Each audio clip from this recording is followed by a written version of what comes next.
This video is on companions and living situations. That's familiarity and a safe place. A lot of the people that should have come forward and told the truth, they were afraid to do so. Many of them it's because of companions. At Tabitha Michelle Cook's with Joshua Eichelberger, that was her companion. That's her safety network, I guess. That's her feeling of not being alone. So when I was there, I really couldn't confront Joshua about that stuff without fear of Tabby retaliating against me. Because that's her companion. I don't live there. Her companion does. Well, he did at the time. But now she has a different companion, Graham. Well, unlike Joshua Eichelberger, Graham knows quite a bit. Or at least he would if he wasn't such an idiot. So Tabby automatically takes the side of her companion. If there is an argument, the guy who's sticking his dick in her is the most important. That's sad to me. When Joshua Eichelberger beat up her daughter on the stairs, Tabby was on Joshua's side. Josh got drunk and pushed her down on the stairs, grabbed her by the arm and was trying to throw her around. But that was her companion at the time. And even though he was legally not supposed to be there, he was there. For many of these people, they're witnesses. They're people who are on their side, are their companions, people they're having sex with. Some of those companions, like Shannon Alvarado's companion, Rick. Me, my companion should be a dog. People just suck. But Rick has to be afraid of his housing situation if he stands up to Shannon and says, "Hey, Shannon, you're in the wrong." A lot of those people, it's also drugs. If they turn in their drug dealers, they don't have access to those drugs. While Natalie Bollinger was busy accusing me of being a meth head, and Tim Beeson was accusing me of being a meth head. Who was it that was on meth? That's right, it was Natalie. Making false accusations because I was begging for her to put an end to the things that I was going through. Things that started because she was afraid to be honest with her housing situation, with her family, her companions. That happens everywhere. When your reputation is destroyed the way mine was, people are afraid of public opinion. They're afraid of what their friends will think. They're afraid of what their family will think. They're afraid of being ostracized. They're afraid of being retaliated against. I spoke out for a reason, because I understand the dynamics. Rick, he verified the things that I was saying on Christina Buhit's Facebook. When Christine let me have that, I was in contact with Rick, and he verified the things that he later denied. Imagine that. Meanwhile, it's okay for Rick to act like a child. It's okay for Alicia Bollinger to act like a child. It's okay for Shannon Alvarado to act like a child when they don't get what they want. Meanwhile, they're not willing to come forward and tell the truth, which is the whole reason that I expose their situations. You won't come forward because you're afraid of losing your housing? You won't come forward because you're afraid of losing your companion? You won't be honest because of these things? Well, just keep in mind that I don't have those things, and I have no problems and no issues with throwing you under the bus the way you threw me under the bus. Because the difference is, you did it first. I was the one who was being stalked. I was the one who was being threatened. I was the one being harassed. I was the one being assaulted after leaving Virginia because Natalie and Alicia didn't want to be honest with their mother. It's sad that family has such a hold. I believe in loyalty above all else except honor. With each of these people, when they showed me that they were dishonorable, yes, I'm not going to be loyal to them. I'm not going to be loyal to their situation. I'm not loyal to their families. I'm loyal to their safety. They can't come forward and be honest because they're afraid. I'm scared too. But I still come forward and I'm still honest about it. As far as companions go in those dynamics, yes, people will lie for their companions because they're afraid of being alone. They tell me I have to do it all by myself. Meanwhile, they're not. They're not doing it all by themselves. They have those emotional needs that help them to feel safe in their environment. For many of those people, their companions and their housing is dependent upon their job. Their coworkers, if their coworkers do wrong. Now, they may like their coworkers. And if they see their coworkers do something wrong, they're not going to come forward because they like their coworkers. And if they don't like their coworkers, they know that their other coworkers may like them. So they just need to keep their mouth shut. Or they might lose their job and lose their housing situation and end up homeless. For a police officer, that's a scary thing, because police officers know how it is that they treat the homeless nationwide, and they're afraid of that very same treatment. Jessica Martindale's husband, William Barr, that's a name that's been in the news recently. Different William Barr, however. Yeah, he rolled over on a fellow officer who was stalking a woman.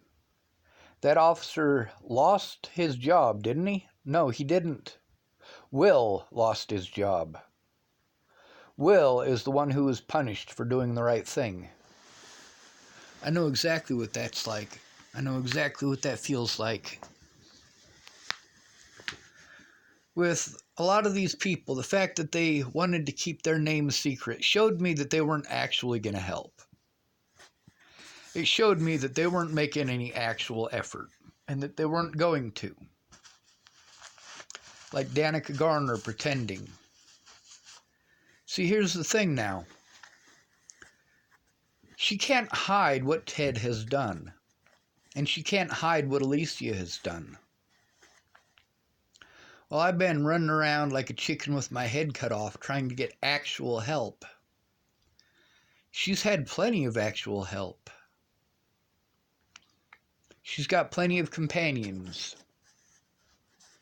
The people who are there in person are more important than people who are hundreds of miles away. And I never got to defend myself in Boulder.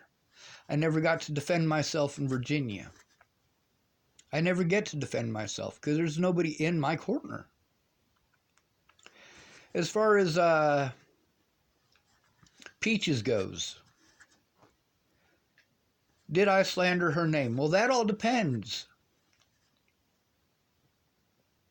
I was repeating what it is that the officers, specifically Amanda Jonas, had to say. That nobody was willing to come forward. That's not true. There's a lot of YouTube videos on here, like the ones between myself and Aaron Cockerham, and myself and Caramia, and myself and Miss Peaches, that showed that these people at least claimed that they had tried, but did they? Did Amanda Jonas slander Miss Peaches' name? I want to touch on the last video too. Safety in numbers, that's pretty important. When Miss Peaches felt challenged, her boyfriend Raja jumped onto the internet and slandered my name. That's the first thing he did. Hop on my Facebook and outright lie. Well, there goes his clout in court. He claimed that he had gone in with me, and he never did. He claimed that 3 people from his household had gone in with me on the 29th. That's not true. None of them went in with me. None.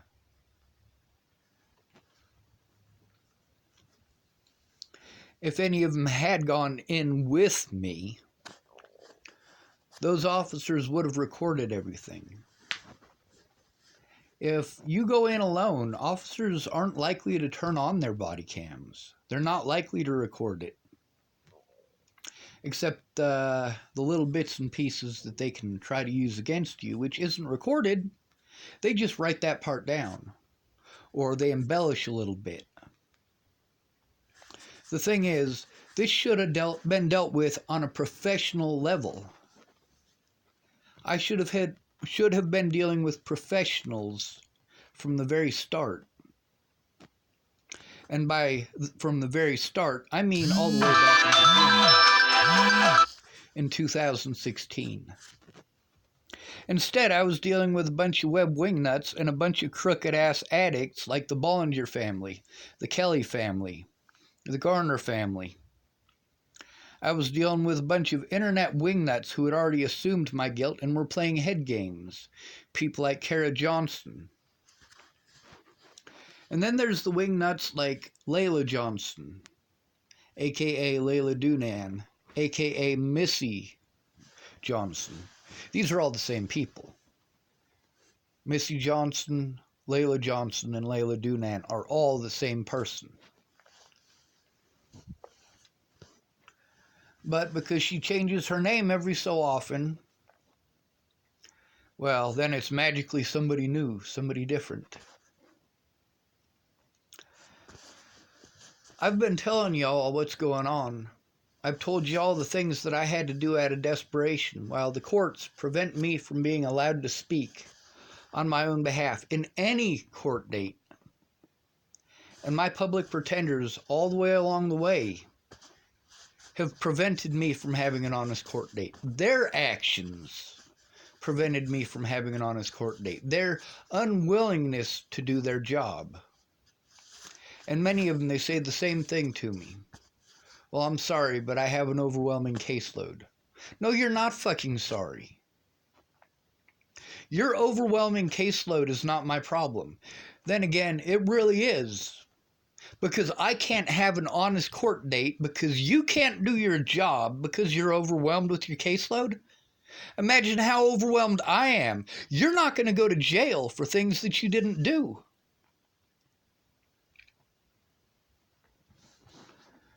Meanwhile, I get to hear all about how I'm destroying people's lives. No, I'm exposing the truth. We the people.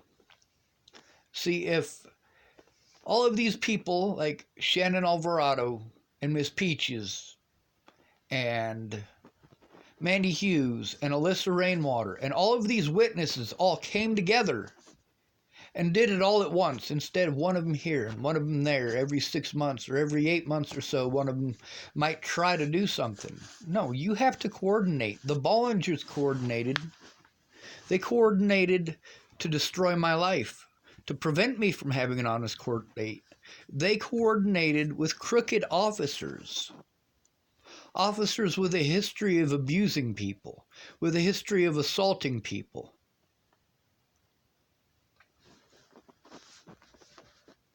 I was prevented from being allowed to go to my court dates. Illegally prevented. Specifically because of people like Catherine Hay, Stephanie Cotton, Zoe Tanner, Amanda Balehash, Jill Gookin, and the big one, would be Pamela Carty. She did everything in her power to make sure that not only did I not get an honest court date, but that I had warrants out for my arrest because she didn't do her job. But she was also doing that in specific because she had motive. Because I threatened to sue her for not doing her job. And because of those warrants, I was unable to do that. Because of those warrants, I was prevented from being able to go after these courts and these public pretenders. I was forced to sign papers under extreme duress after being tortured repeatedly by officers in multiple jurisdictions. And it is torture. Psychological torture. Physical torture by police officers, as well as the psychological torture by the general public and by the Bollinger family and by their extended family. And it all comes down to Alicia. She must be the victim because she's pretty and young. And I must be the predator because I'm ugly and old and bald and have a beard. Natalie asked me not to cut my beard, so I haven't, and I'm not going to.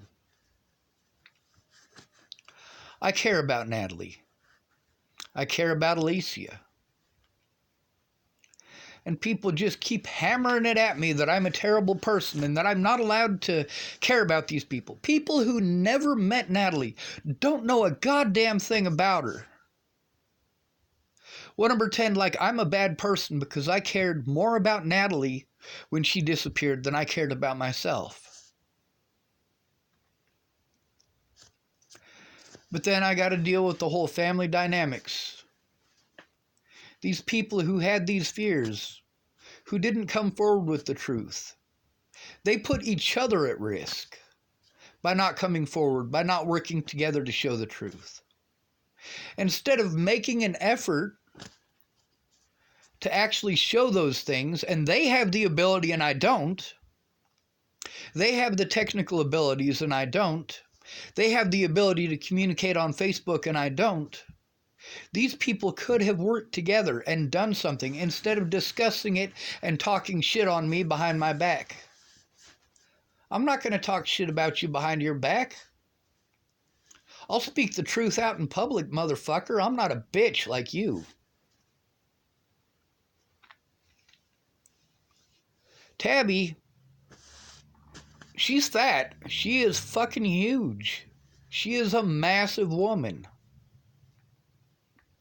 For her, she's afraid that nobody will love her because she's so big. She complained about Josh not being able to get it up unless he was drunk and horny.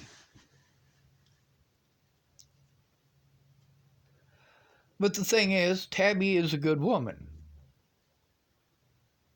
She takes care of her family. But also, most of these people who stabbed me in the back made the mistake of calling me family and then treating me otherwise. Amanda Engeline is scared shitless of her mother. She has been forever. Her mom is a twisted, vindictive, game-playing bitch. That's Lana Engeline. Now, these people have to destroy my name and have to be against me because if they're not, if they allow even a little bit of leeway, if they give just a little bit of light to the fact that I'm telling the truth, then it'll show that the other things that I was saying might be true. And someone might look into those things. And if they look into those things, all of these people will get in trouble. These people will end up in the situation that I'm in, homeless with nobody.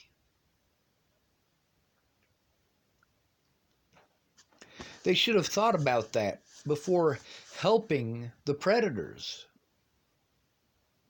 And that's exactly what Miss Peaches did. That's exactly what Amanda did. That's exactly what Lana did. That's exactly what Tabby did. They all helped the predators. I exposed them because they helped the predators. Because being honest was not on their agenda. Because honor was not on their agenda. Being loyal to their own selfish wants is what's on their agenda.